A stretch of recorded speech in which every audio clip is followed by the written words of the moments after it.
আসসালামু আলাইকুম।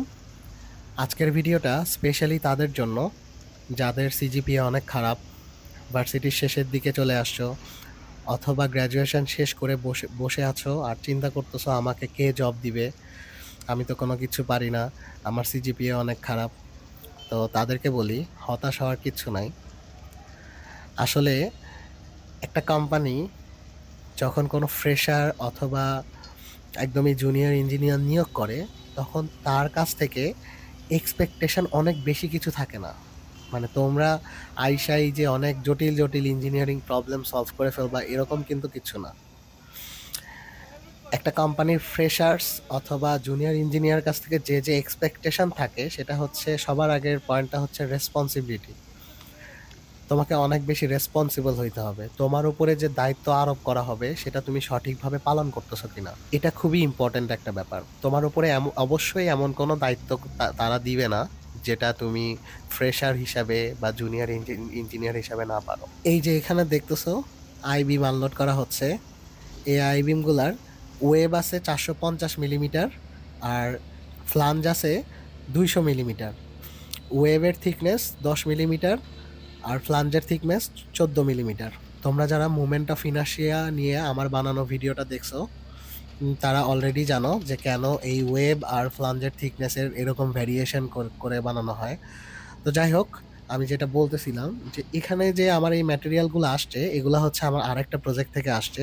সেই প্রজেক্ট থেকে যখন আসছে তখন একটা স্কেল কপি, চালান, সব কিছু এই গাড়ির সাথে প্রোভাইড করে দেওয়া হয়েছে। আমার এখানে যে সাইট ইঞ্জিনিয়ার আছে, তার রেসপন্সিবিলিটি হচ্ছে সে যে এগুলো আনলোড করবে যখন, তখন সে এটার ডাইমেনশনটা চেক করে নিবে যে হ্যাঁ, অ্যাজ পার প্র্যাকটিক্যালি সে সেম ডাইমেনশনটা পাইছে কিনা। যদিও এটা আমারই কোম্পানির আরেকটা প্রজেক্ট থেকে আসছে, কিন্তু আমাকে অবশ্যই এটা চেক করতে হবে, কারণ হচ্ছে এটা যারা পাঠাইছে তাদেরও ভুল হতে পারে, অথবা ডিউরিং এই ম্যাটেরিয়াল ট্রান্সপোর্টেশন বিভিন্ন ধরনের বিভিন্ন কোনো কিছু হয়ে যেতে পারে। তো সাইট ইঞ্জিনিয়ার হিসাবে তার দায়িত্বটা এখানে হচ্ছে এই ডাইমেনশন চেক করতে হবে। যেহেতু আমরা সাইটে আনলোড করতেছি, এখানে স্কেল নাই, ওয়েট চেক করতে পারবো না, সেহেতু আমাকে তারা অবশ্যই এমন ডাটা দিয়ে দিছে যেটা দিয়ে আমি চেক করতে পারবো। এখানে স্কেলের সাথে, স্কেল ডাটাতে যে ওয়েট আছে, সেই ওয়েটের সাথে কত রানিং মিটার সেটাও লিখে দিছে। তো আমার সাইট ইঞ্জিনিয়ার এখানে রানিং মিটার, কত রানিং মিটার আছে এগুলা চেক করতেছে। এই যে সিম্পল, এই দায়িত্বটা কিন্তু অনেক সিম্পল একটা দায়িত্ব, জাস্ট খালি ফিতা টেপ দিয়ে ধরে রানিং মিটারে কত মিটার বিম আসছে এবং ডাইমেনশনগুলো চেক করে সে সেফলি আনলোড করতেছে। এই যে রেসপন্সিবিলিটি, এই ধরনের রেসপন্সিবল লোকজনই কিন্তু কোম্পানি পছন্দ করে, প্রেফার করে। এই যে এখানে যে নদীর মধ্যে কলামের কাজগুলা দেখতেছো, এই কলামের কাজগুলা শেষ হলেই কিন্তু এর উপরে পিয়ার ক্যাপ কাস্টিং করা হবে। তো পিয়ার ক্যাপ কাস্টিং এর আগে পিয়ার ক্যাপটাকে জায়গাতে ধরে রাখার জন্য কিন্তু নিচের থেকে স্টেজিং করতে হয়।